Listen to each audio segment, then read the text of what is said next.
இன்றே டவுன்லோட் செய்து உங்கள் ஃபேவரட் ஷோக்களை என்ஜாய் பண்ணுங்க.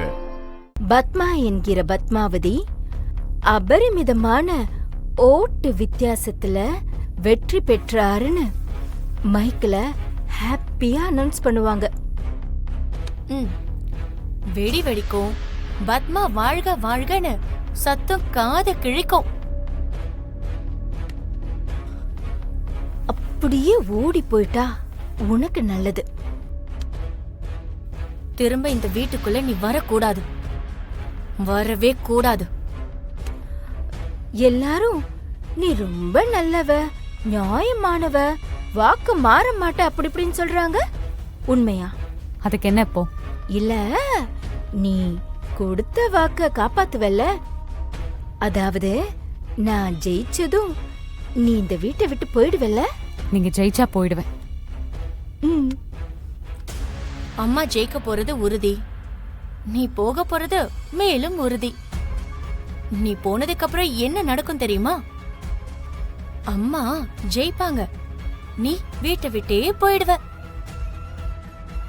அதுக்கப்புறம் அந்த மலேசியா சிரிக்கிய ஒரு வாரத்துக்குள்ள ஓட வச்சிருவோம். அவ மலேசியாவுக்கு பறந்து போயிடுவா. உன்னை விரட்டுறதுதான் எங்களுக்கு கொஞ்சம் கஷ்டமா போச்சு. அவளை விரட்டுறதுலாம் ரொம்ப ஈஸி, ஏன்னா அவ ஒரு லூசு. அப்புறம் என்ன? சிவாவுக்கும் ஏன் ரம்யாவுக்கும் கல்யாணம் நடக்கும். கல்யாணம் நடந்தா வழக்கம் போல சாந்தி முகூர்த்தம் நடக்கும். அப்புறம் பாட்டி கேட்ட மாதிரி 10 மாசத்துல எனக்கும் சிவா மாமாவுக்கும் அழகான ஒரு குழந்தை பிறக்கும்.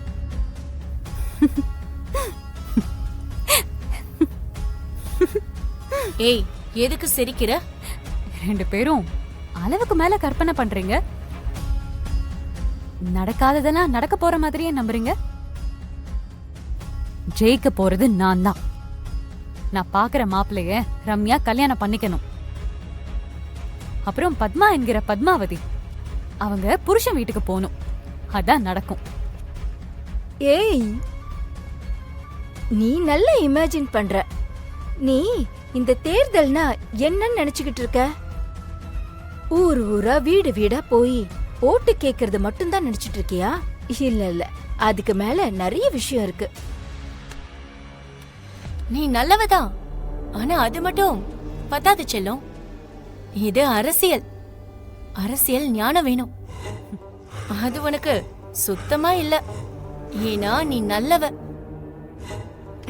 இது பாரு, ரிசல்ட் வரும், நான் பிரசிடென்ட் ஆயிடுவேன். நாம ஏன் தோத்தோன்னு நீ வாழ்நாள் முழுக்க யோசிச்சாலும் உன்னால காரணத்தை கண்டுபிடிக்க முடியாது. ஏன்னா இது அரசியல். நல்லவளே, சரி வரட்டுமா மாமா?